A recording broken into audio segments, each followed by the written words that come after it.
और रेल प्रशासन जो भारत सरकार के अधीन है, और आज योगी जी या उनके किसी संगठन के या एनडीए गठबंधन के नेता का प्रोग्राम था, भीड़ नहीं आ पा रही थी, तो सोचे कि क्यों ना रेलवे ट्रैफिक को जाम करके और बहुजन समाज पार्टी की जो ऐतिहासिक भीड़ जा रही है उस भीड़ से ही हम संबोधन करके निपट ले। तो साथियों, ये होता है बगलिंग, ये होता है बगली मारना, और ये लोग बगली मारने का काम बहुत पहले से सीख लिए हैं। आपको मालूम होगा कि 8, 9, 10 और 11 ये मैदान इन लोगों ने बुक करा रखा था।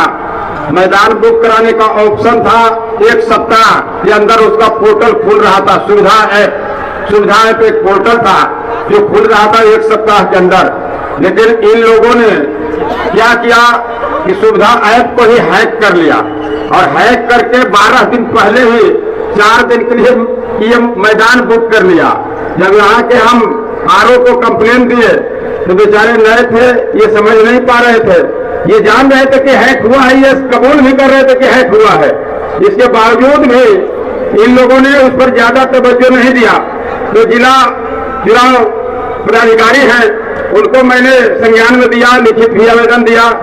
उसके बाद भी जब कार्रवाई नहीं हुई तो राज्य निर्वाचन आयोग को मैंने कहा और भारत निर्वाचन आयोग को मैंने चिट्ठी लिखा और कॉल करके बात भी किया। सारी बातें सामने आई।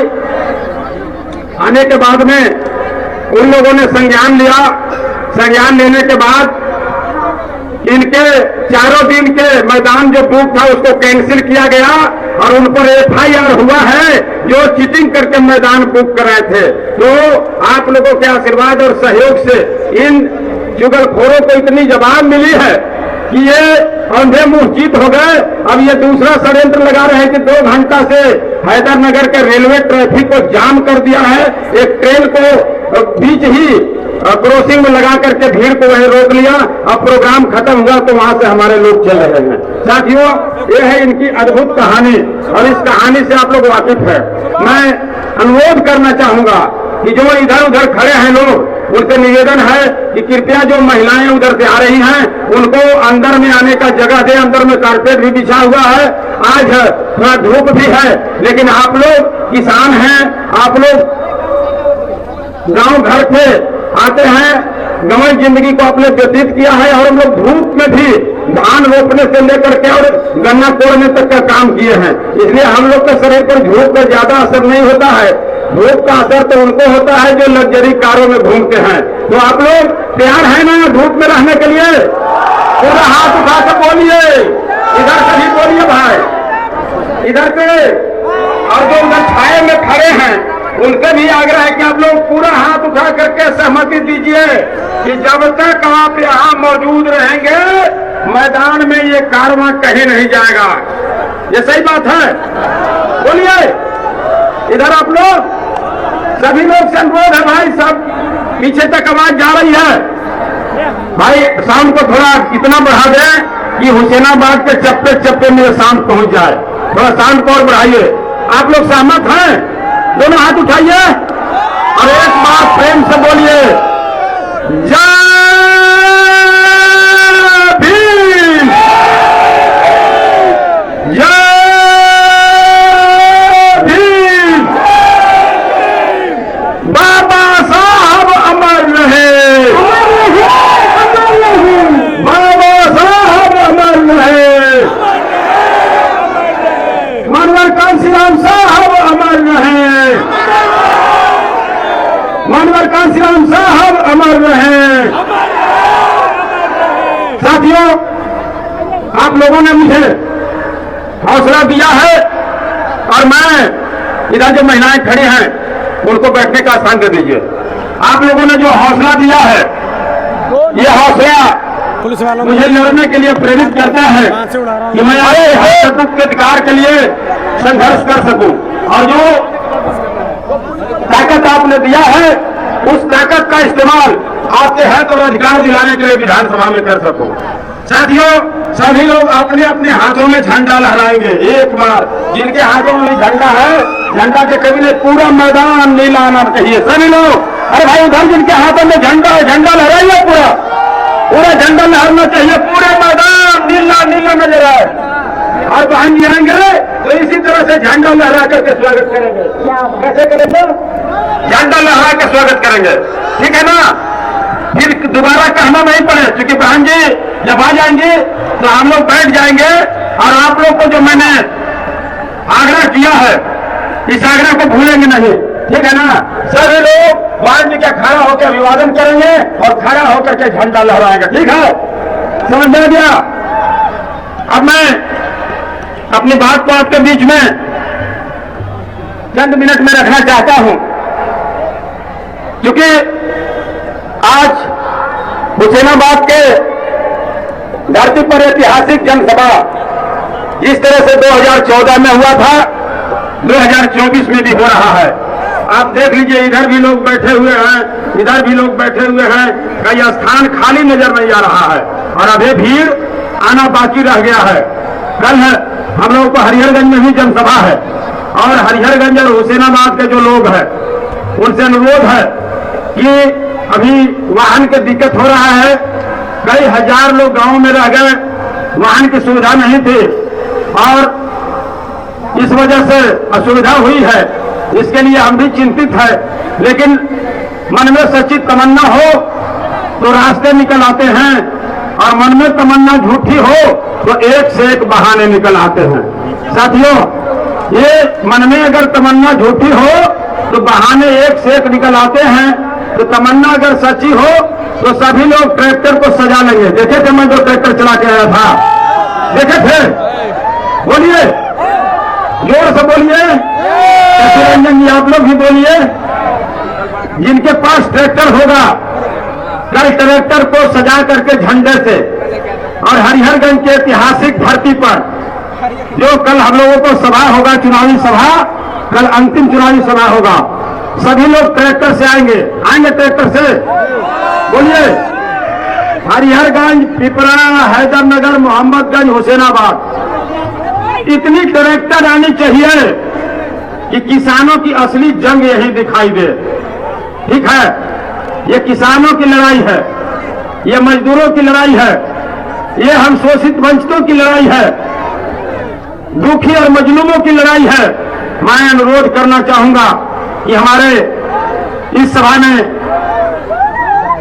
हजारों लोग, क्योंकि 1 लाख से नीचे होता है तो उसको हजारों ही कहा जाता है, अभी हमारी भीड़ आ ही रही है। लोगों ने रोकने का काम किया है, लेकिन हमारी भीड़ इतनी निष्ठा और ईमानदारी पूर्वक अपने घरों से अपना खाना खा करके, अपने वाहन का व्यवस्था करके और आप लोगों ने चलकर आने का काम किया है, ये निश्चित तौर पर धन्यवाद के पात्र हैं आप लोग। तो यहाँ के जो जनता हमारे भगवान हैं, जनता जनार्दन मतलब भगवान होता है। एक बार जनता जनार्दन के लिए जोरदार ताली लगाइए एक बार सभी लोग। उपस्थित जनता जनार्दन के लिए जोरदार ताली। मैं आप सबों से ये अनुरोध करता हूं कि ये दोनों जो हमारे क्षेत्र के 10-10 वर्षों तक प्रतिनिधित्व किए हैं, उनके सवाल मैं पूछना चाहता हूं कि क्या हुसैनाबाद में विकास की लकीर आपका खींचना दायित्व तो नहीं बनता है? इनका जवाब होगा कि नहीं। इसलिए कि इन लोगों को आप लोगों ने तिजोरी भरने के लिए चुना था और ये लोगों ने अपना अपना तिजोरी भर लिया। दोनों लोगों ने, एक तो हुसैनाबाद का इतना विकास किए कि कहा ही नहीं जा सकता है। पूरे 10 बरस के रुपया गईता पोखरा में लगा करके और वहीं पर नौका विहार करते रहते हैं बेचारे। गईता पोखरा में नौका विहार करते हैं। माननीय दोस्त कर्म के विधायक हैं, मैं उनसे पूछना चाहता हूं कि 2 बार जनता ने आपको मौका दिया, 10 वर्षों तक मौका दिया, 10 वर्षों के मौका को आपने केवल बेकार करने का काम किया है। एक भी योजना धरातल पर नहीं लाया। मैं आपको एक एक करके बताना चाहता हूं। आप लोग अभी घबरा नहीं ना रहे धूप से, घबरा नहीं ना रहे धूप से जी। मैं एक एक करके बताना चाहता हूं कि हुसैनाबाद में मेरे विधायक बनने के पहले अस्पताल की व्यवस्था, नई अस्पताल नहीं बन पाई थी, अनुमंडलीय अस्पताल, जिसका हम लोगों ने 2016 में शिलान्यास किया और 2018 के लास्ट में यानी 2019 के प्रारंभ में उसका उद्घाटन किया और बनकर तैयार हुआ। लेकिन ये नमक बेचने वाले भाई उसको अपना घोषणा पत्र में छपा के घूम रहे हैं कि मैंने हुसैनाबाद में अनुमंडलीय अस्पताल बनाया। अरे भाई, आपसे तो मैं पूछना चाहता हूं कि 2009 तक ही आप विधायक थे, 2009 के बाद तो आपको जनता ने पटखनी दे दिया, आप विधायक थे ही नहीं। तो 2016 में आपने शिलान्यास कैसे किया? विधायक में था 2016 में। झूठ नंबर 1। झूठ नंबर 2 कि जब ये कहते हैं कि 0 वार्ड मेरा सपना रह गया, मैं कहता हूं कि हाँ, आपका सपना रह गया, लेकिन आपको सपना पूरा करने का मौका मिला था। 5 वर्षों तक आपने 4 विभाग का मंत्रालय संभाला। तराजू मंत्री से लेकर दारू मंत्री तक आप ही थे। तराजू मंत्री मतलब वाणिज्य कर, दारू मतलब मद निषेध, जन वितरण और सिंचाई विभाग आपके हाथों में था। लेकिन एक भी हरिहरगंज में नई सिंचाई परियोजनाएं आपने लॉन्च नहीं किया, कोई नई सिंचाई परियोजनाएं आपने बनाने का काम नहीं किया है। ये उदाहरण है हरिहरगंज में। साथियों, मैं अनुरोध करना चाहता हूं कि आप गांव में करारा जवाब दें उनको। सवाल नंबर 3, जब आप यहाँ के विधायक थे, यहाँ के मंत्री थे और उनको 10 बरस वाले जो नौका विहार करते हैं उनको बातें छोड़ दीजिए, उनको बातें नहीं करना है। तो एक काम अगर कर देते हुसैनाबाद में। सवाल नंबर 3 भाई साहब, आपको समय से आना चाहिए था लेकिन आप आए नहीं। आप बोल रहे हैं तो तीन कर रहे हैं आप। भाई साहब, आपके गाने सुनने से ज्यादा अपने चहेते भाई का इन लोग शब्दावली सुनना चाहते हैं।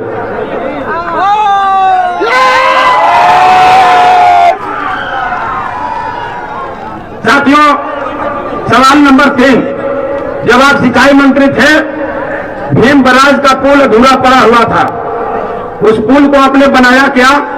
नहीं। 7 स्लेब ढलना बाकी रह गया था, वो 7 स्लेब नहीं ढला। उसको मैंने 2017 में पूरा करके उद्घाटन करने का काम किया हो, जो मोहम्मदगंज से लेकर के कांडी को जोड़ता है। सवाल नंबर 4, हुसैनाबाद को जिला बनाना था आपको। एक विधायक पर सरकार चल रही थी, आप मुख्यमंत्री थे। आज एक विधायक पर सरकार, मधुपुरा मुख्यमंत्री बन गए निर्दलीय। चाहते तो आप भी बन जाते, लेकिन आप बोले कि नहीं, हमको नोटे गिनने वाला मशीन ठीक लग रहा है, मुख्यमंत्री नहीं बनेंगे। आपने रामगढ़ को जिला बनाया, जाकर फीता काटे, उद्घाटन किया, मिठाई खा लिए। जपला जिला नहीं बनाए। इसका जपला जिला बनाने का सपना, जिसको हुसैनाबाद कहते हैं, आप बना नहीं पाए। दोबारा जनता से ये वोट मांगे 2019 में कि हम जपला को जिला बना देंगे। जपला जिला 2019 से 24 तक नहीं बना। आप बोल रहे हैं ना कि पहले तो बन जाएगा, लेकिन नाम बदल दे रहे हैं। भैया, बनाइए पहले आप, तब नाम बदलिए। मेरा मांगना ये है कि पहले बनाएं, फिर नाम की बात करें। और आपने जो कहा कि ये हुसैन कौन है, हुसैन कहां से आया, मेरा प्रतिक्रिया यहां था। आप जिला का नाम बदलते कोई बात नहीं था, लेकिन हेमंता बिस्वा शर्मा जो खुद घोटाले में लिप्त रहे थे कांग्रेस के सरकार में, वो मंत्री रहा करते थे और भाजपा में आकर के वो भूल गए और मुख्यमंत्री बन गए। वो हेमंता बिस्वा शर्मा जी को यहाँ इतिहास नहीं मालूम है हुसैनाबाद का। हुसैनाबाद के इतिहास महापुरुषों का इतिहास रहा है।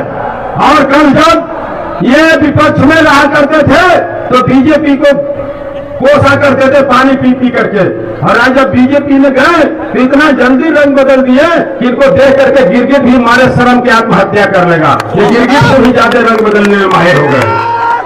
साथियों, सवाल जो मैंने आपको किया है, 5वां सवाल मेरा ये है कि हरिहरगंज को इसने अनुमंडल बनाने का घोषणा किया। हरिहरगंज के अनुमंडल तो नहीं बना, लेकिन इनका नोट का बंडल जरूर बढ़ गया। हरिहरगंज नहीं बना है अनुमंडल, लेकिन बढ़ गया इनके घरों में नोट का बंडल। हुसैनाबाद नहीं बना जिला, और इनका बन गया बड़ा बड़ा सा किला जो ईडी ने अटैच कर लिया है। ईडी ने अटैच कर लिया गुड़गांव में 10 फ्लैट, रांची में 3 लग्जरी फ्लैट, पलामू में 40 जमीन और फ्लैट सहित। ये कहां से आया? ईमानदारी के पोगा पढ़ते हैं कि हमको भ्रष्टाचार समाप्त करना है। मैं तो पूछता हूं कि कैसे भ्रष्टाचार आप समाप्त करेंगे? 7,000 रुपया से 8,000 का बालू बेचवा रहे हैं आप, नजराना वसूल रहे हैं, और आप बालू बेचवा करके बोलते हैं भ्रष्टाचार समाप्त करेंगे। अंचल में जाइए, वहां पर पैसा लगता है मोटेशन कराने में, वहां पर पैसा लगता है रसीद कटवाने में, वृद्धा पेंशन, विधवा पेंशन, और अब मैया समान को भी लोगों ने नहीं छोड़ा। और ये हेमंत जी ने सारा विधवा पेंशन और वृद्धा पेंशन काट करके 2 महीना के लिए मैया समान योजना में दिया है, ताकि हमको वोट मिल जाए, सरकार बने तो हम मैया समान योजना का पैसा फिर नहीं मिलने वाला है। ये मैं गारंटी के साथ कहता हूँ। लेकिन आपका बेटा, आपका भाई शिवपूजन मेहता जब यहाँ का विधायक बनेगा तो मैया समान योजना को 1,000 रुपया नहीं, 2,500 रुपया नहीं, 5,000 रुपया बढ़वा के करेगा। जब तक विधानसभा में महिलाओं के लिए और बेरोजगार नौजवानों के लिए 5,000 रुपया प्रति महीना के लिए सरकार व्यवस्था नहीं करती है, तब तक शिवपूजन मेहता विधानसभा को नहीं चलने देगा। ये मैं गारंटी के साथ कहता हूं। महिलाओं को सम्मान मिले, बेरोजगारों को रोजगार मिले, मैं इसकी गारंटी करता हूं। मैं कोई हिंदू मुस्लिम के नाम पे वोट मांगने नहीं आया।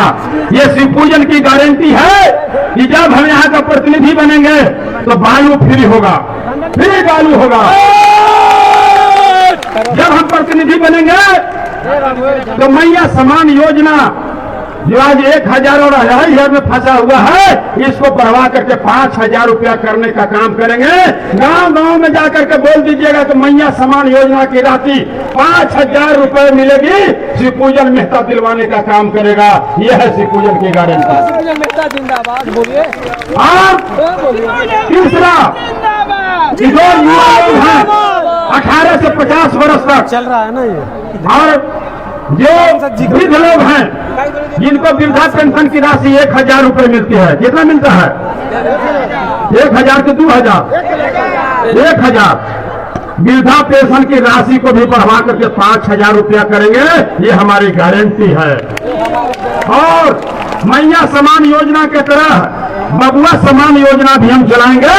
जो बबुआ समान योजना का नाम होगा, योजना का नाम होगा बबुआ सम्मान योजना, और जिसमें राशि 5,000 रुपए भाई मीडिया के साथी जो हमारे यहाँ उपस्थित हैं, आप सबको वंदन और अभिनंदन है। मैं आपको चरण स्पर्श करता हूँ, इस बात को प्राथमिकता से लेंगे कि अब झारखंड में बबुआ सम्मान योजना भी लागू होगा। ये शिवपूजन मेहता का घोषणा है। बबुआ सम्मान योजना, एक तरफ मैया सम्मान योजना है तो बबुआ को भी सम्मान मिलना चाहिए। मिलना चाहिए कि नहीं मिलना चाहिए? बोलिए भैया। इन लोग को विजन नहीं है, इन लोगों को दूरदर्शिता नहीं है। ये नहीं समझते हैं कि जनता अपेक्षित है, जनता को विकास भी चाहिए और 2 जून का रोटी भी चाहिए। और ये जो रोटी के डाका लगाने वाले लोग हैं, जिसने नमक बेचने का काम किया है, नमक घोटाले में वो जेल चले गए। और नमक ही नहीं बेचा, नमक ही नहीं बेचा, जब जन वितरण के ये मंत्री थे तो जन वितरण का अनाज भी बेच दिया। जिसका ताजा उदाहरण है कि ये चार्टर्ड प्लेन से 8-8 गो चार्टर्ड प्लेन से उनके घर में बारात आती है, और 8 प्लेन का किराया जोड़ लीजिए चार्टर्ड प्लेन, और पूरे रांची का जितने लग्जरी होटल था सभी होटल बुक करा दिया गया था। क्या ये पैसा जनता का नहीं था? जनता की बेटियों की शादी होनी चाहिए थी कि नहीं होनी चाहिए थी? अरे शिवपूजन मेहता गरीब का बेटा था, इसी मैदान में गरीब बेटियों का मैंने 100 शादी कराया है, कराया कि नहीं? कराया है ना। और उसी 100 शादी में अभी जो आदरणीय राष्ट्रपति महोदय आदरणीय द्रौपदी मुर्मू जी हैं, उन्होंने शिरकत किया था इसी मैदान में, इसी मैदान में शिरकत किया था। और मैंने हर साल 100 जोड़ी लड़कियों का शादी कराने का ठेका लिया है और मैं कराते रहता हूं। ये शिवपूजन मेहता गरीब का बेटा, गरीब के बेटी को कभी भी पैसे के अभाव में हाथ नहीं पीला हो, इसके लिए मैं प्रतिबद्ध हूं कि हर गरीब के बेटी को हाथ पीले करने की गारंटी है, शादी कराने की गारंटी है। मैं हर साल 100 जोड़ा जो शादी कराता हूं अनवरत उसको कराते रहूंगा। इस बार भी हम लोगों को इसी महीने, पिछले महीने में कराना था शादी, जून में ही, क्योंकि जून में ही शादी हम लोग कराते हर साल। इस बार भी जून में शादी कराना था, लेकिन उस समय कुछ अकारण 2 साल कोरोना के कारण नहीं हो पाया। इस बार हम लोगों को उसको, क्योंकि जून में काफी गर्मी होता है, तो उसको मार्च में ही शादी कराने का प्रयोजन है।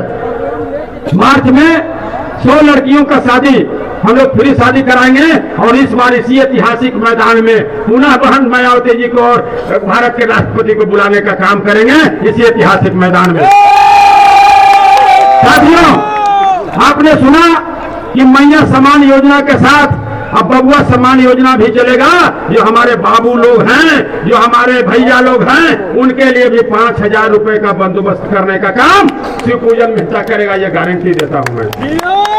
हर साल 100 लड़कियों की शादी, जो गरीब हैं, यतीम हैं, जो बच्चे जिनके माँ बाप नहीं है या बाप नहीं है या माँ नहीं है, उनको प्राथमिकता देते हुए जो गरीब घर की बेटी है वो हमारी बेटी है, उसको मैं शादी कराने का काम करूंगा।